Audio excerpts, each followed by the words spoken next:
مرحبا، معكن شرب الرحمة.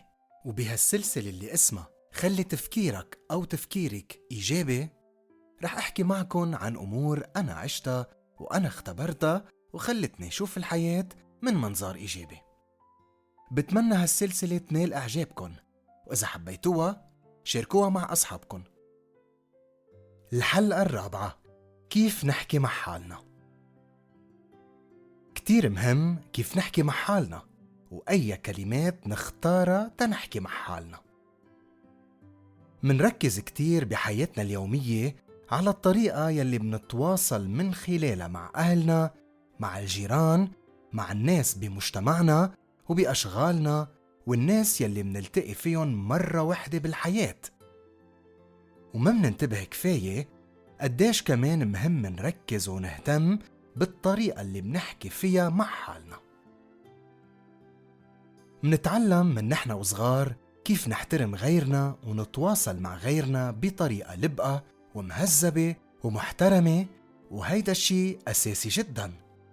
بس للأسف ما كتير منتعلم كيف نحكي ونتعاطى مع حالنا بطريقة بتخلي ثقتنا بحالنا ومحبتنا لحالنا تزيد. رح أسألكن كم سؤال وإنتو فكروا فيهم. كم مرة وقفتوا قدام المراية وعطيتوا حالكن مديح حلو؟ مثلا أنا شخص حلو، أو أنا شخص مرتب. وكم مرة شجعتوا حالكن قبل ما تعملوا خطوة جديدة بالحياة؟ وكم مرة عطيتوا حالكن فرصة ترتاحوا وتاخدوا وقت لحالكن؟ منعطي مديح للناس، وهيدا موضوع كتير مهم وبينقل طاقة إيجابية بين الناس. بس كمان لما نعطي حالنا مديح، هيدا الموضوع أيضا بيعطينا طاقة إيجابية وثقة أكتر بحالنا. يعني ليش بدنا ننطر حدا يقلنا تيابك أو تيابك حلوين، طالع حلو أو طالعة حلوة اليوم، شعراتك حلوين، طاقتك اليوم كتير حلوة، عيونك حلوين، كتير شغلك حلو اليوم، وغيرها من الكلام الجميل يلي كلنا منحب كتير نسمعه. بس سؤال، يا هل ترى هالكلام الحلو ما فينا نحن نقوله لحالنا وننبسط إنه عم منقدر حالنا ونهتم نفسيا بحالنا؟ أكيد. خلونا نعمل سوا هالتمرين وشوفوا كيف رح تحسوا من بعده. أنا رح أقول جملة وإنتوا عيدوها من بعدي على صوت عالي. أنا حلو، أو أنا حلوة.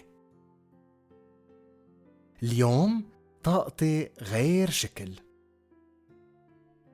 القعدة معي حلوة وبتسلي وبتفيد. تيابي حلوين وطالع شيك اليوم. شعراتي حلوين.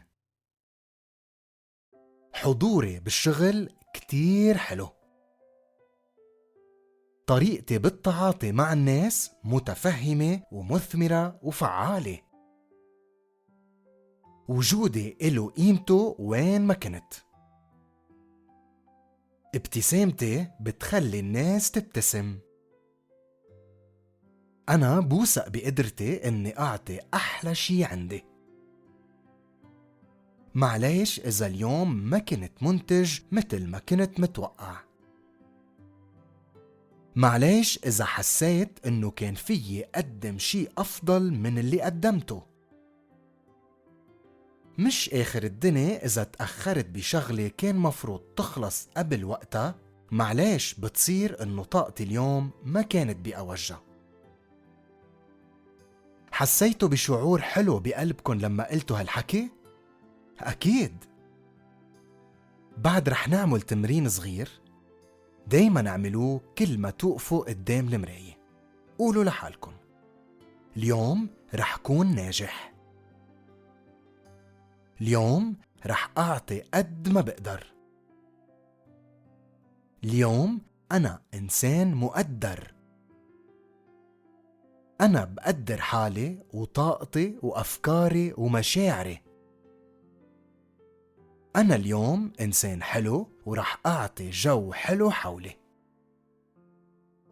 بتقول الدراسات، وهون أهمية نحكي مع حالنا بمفردات حلوة وطريقة حلوة بعيداً عن اللوم والعتاب والمفردات السلبية، إنه لما نتعاطى مع حالنا بكلام في كتير من الشك وعدم تقدير حالنا، رح يأثر هالموضوع سلباً علينا. فليش لنسمح بهالشغلة تصير؟ بدل ما نختار الكلام الإيجابي مع حالنا ويلي بيعطينا أكتر ثقة بالنفس واندفاع أكبر لتحقيق ذاتنا وأهدافنا، ونكون أشخاص فعالين إيجابياً بالمجتمع اللي نحن فيه. هالقصة قصة اختيار، واليوم الخيار إلكن إنكن تختاروا تحكوا مع حالكن بطريقة إيجابية تزيد على حياتكن طاقة إيجابية. كان معكن شرب الرحمة بسلسلة خلي تفكيرك أو تفكيرك إيجابي. ما تنسوا تشتركوا بقناتي وتشاركوها مع أصحابكن، ومنلتقى بالحلقة الجاية.